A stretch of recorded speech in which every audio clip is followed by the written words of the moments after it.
So I should not be on this stage. It's the last place I want to be right now. I should be off stage, like I was just doing, making sure everything is running smoothly, everybody's mic'd, I'm grabbing presentations, I'm telling catering we're running over time and be prepared. But somehow in the last few months, I have embraced, not always willingly, but I have embraced, nonetheless, leaving my comfort zone. I thought a lot about what I would share today. After helping coach storytellers over a lot of years, I didn't think it would be this hard, but it is. I kept asking myself, what would be the thread that would carry my story through? And the word that kept coming back to me was thread. Because what I really love to do is unravel things in both senses of the word. And all of this unraveling, it has a downside. If I get interested in something, I go deep, really deep. Saul has said that I don't need to chase down every single rabbit hole, but I do anyway. But I'll come back to that later. And when it comes to well-being and self-care, if you look at those top 10 lists about things you can do for yourself, working on the weekends is not one of them. So I'm trying. So about a year ago, I thought I needed a hobby. And I started crocheting. And that's where the next problem comes into. So I crochet, and then I look, and something's not right. And I have to fix it.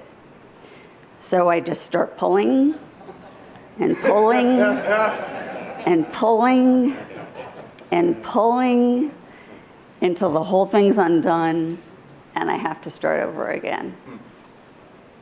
So, not unlike Joe, I was a theater major in college. However, I did lighting design. As I mentioned, the last place I wanted to be was on stage. Moved to New York to do theater, and in a matter of months, in this weird twist of fate, I had given up theater and I had gone to work for Columbia Records, which is a division of Sony Music. Now, this was the 90s in New York City. It was glorious. It was corporate greed at its finest. It was lavish parties. It was fancy restaurants.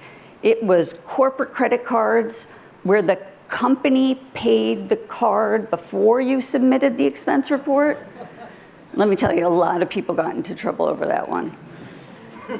And for a theater major, this was crazy. And as you can imagine, I loved every single minute of it. It's also how I met Jordan Smith. That's a separate story.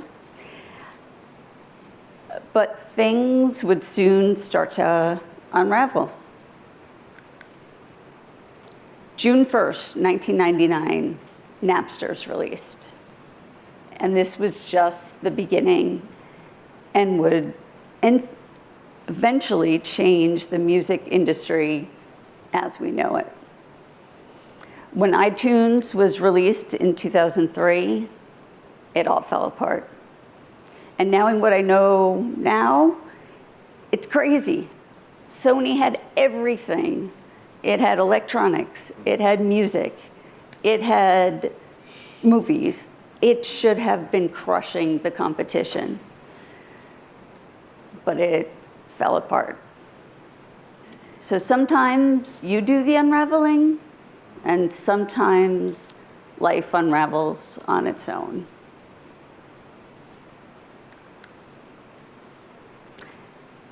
As Saul Kaplan says, one of the most important life skills is reinvention.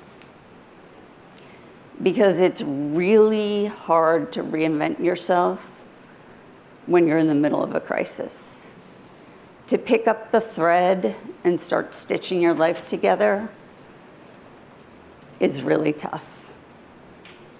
It took about a year after 9/11 before I came to the realization that for my own well-being, it was time to move back to Rhode Island. So this time, the theater major landed at the Business Innovation Factory, a nonprofit organization doing work in healthcare, education, public services, and social services. As you can imagine, the whole nonprofit thing completely foreign to me.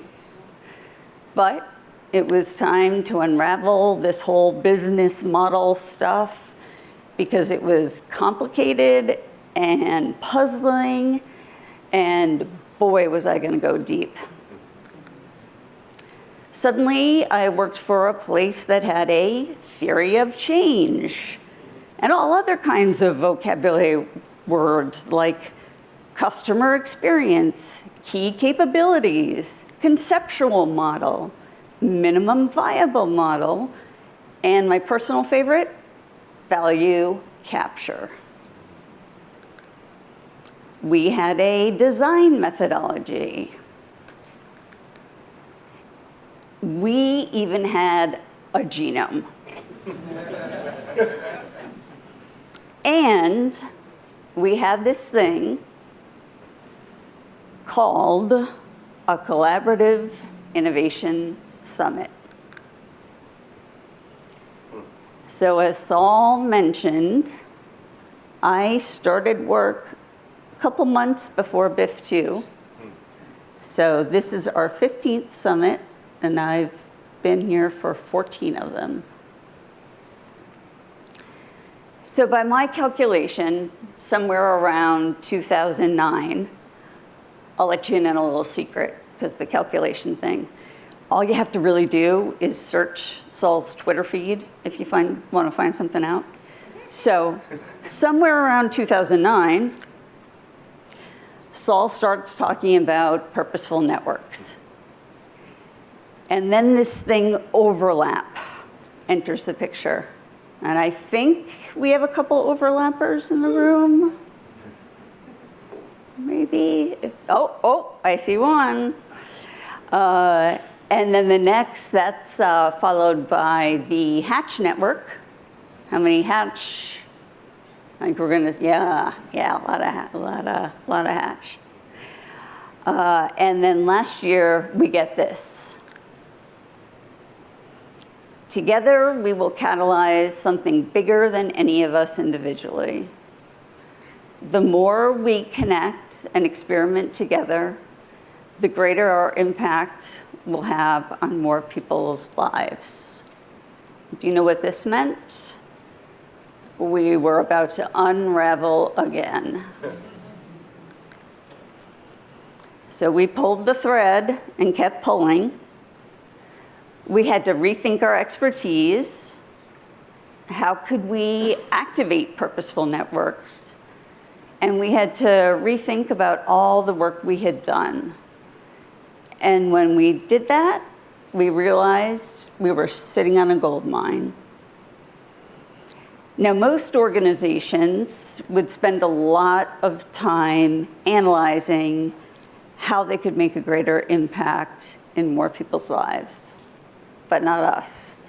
We were going to act our way into a new way of thinking. And we never start with the easy stuff. If we're going to tackle something, it's going to be a tough problem to solve. Which led us to maternal health. This is BIF's first self-initiated project. We have invested from our own reserves to do the initial phase of the project. And as we move into prototyping, we'll be fundraising for the rest. Reimagining maternal health is a woman-centered well-being model. So this isn't sick care. This is about well-being. Women in the US are more likely to die in childbirth than any other high-income nation.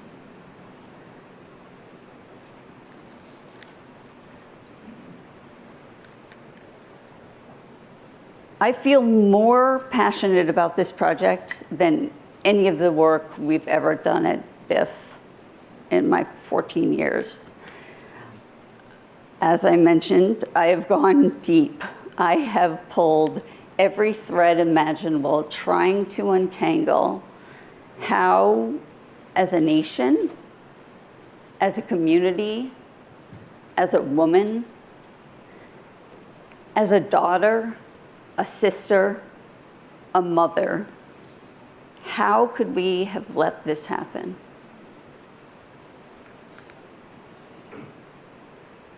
And there's a lot of indicators why it has. There's distrust, institutions at the center, a society that doesn't value the lived experiences of especially Black women and Latinx women, and actually I should add in there Indigenous women as well. Minimal patient agency, growing frustration, escalating costs, lack of integration, and over-reliance on medical expertise. And for those of you that were in attendance last night, you heard this yourself. You also heard that the current system is fragmented. There's pieces all over the place. Nobody is looking at the holistic system that is going to make people well.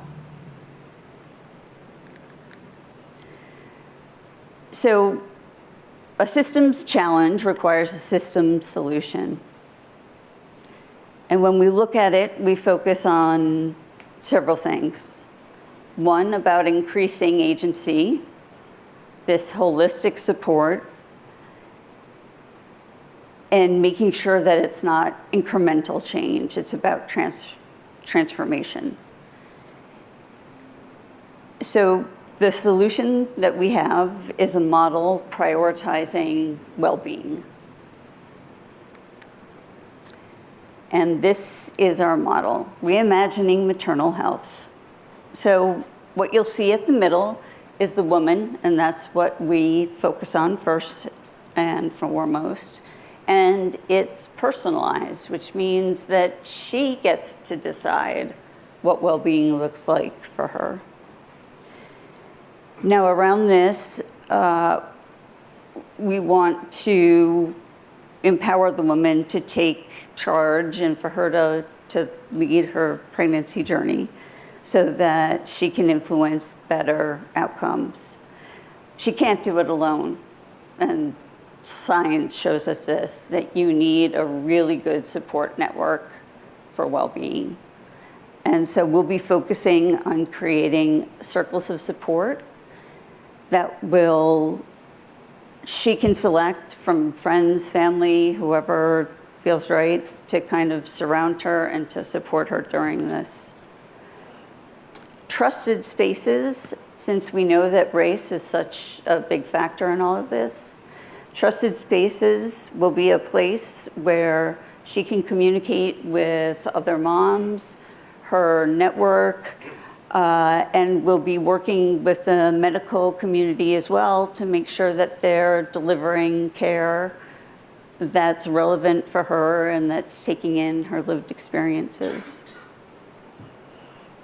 Now, to make sure when bad things happen, which they do, we are going to be able to rapidly escalate to medical care and social services when we need. And then there is a well-being dashboard, will be a flow of information that will come to her. So there's, within these three components, the personal power piece, the agency. There'll be goal setting, expressive arts programming to help her look at her identity, and then in-person and virtual engagement. The circles of support are really important that network is there for her. We'll have a well-being coach, somebody that can support her.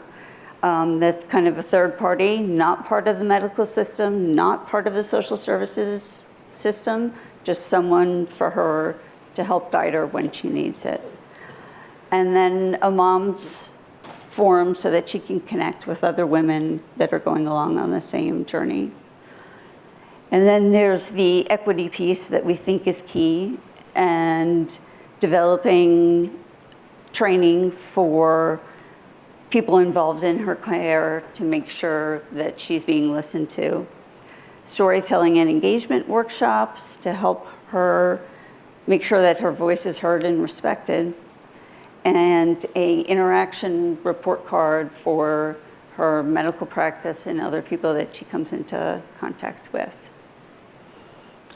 The measures that we'll be looking at are personal power, blood pressure, sleep, stress, her level of support, and everyday equity scale, so that we can measure throughout how she's doing.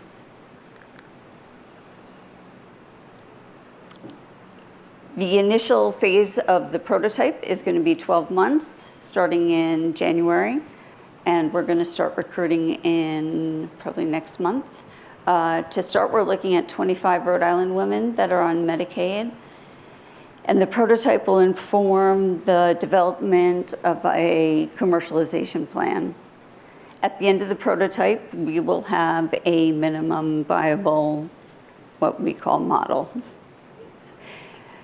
We would be nowhere without the purposeful network, the summit, all of us coming together.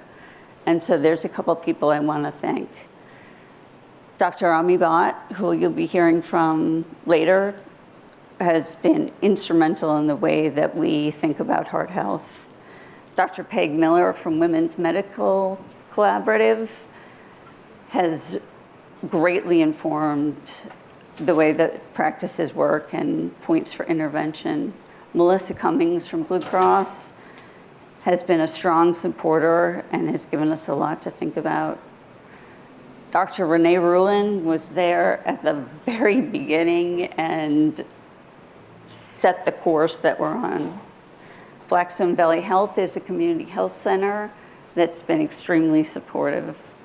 The nurse midwives at Women's Care here in Rhode Island really helped me understand early what's involved in care and over-intervention and how can we deliver the right care at the right time.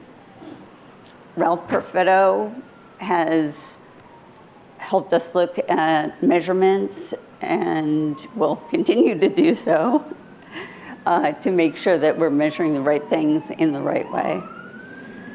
And of course, I can't forget Matt Milan and the team at Normative, who's helping us build an app to support all of this. And then a few people who've really shared their stories.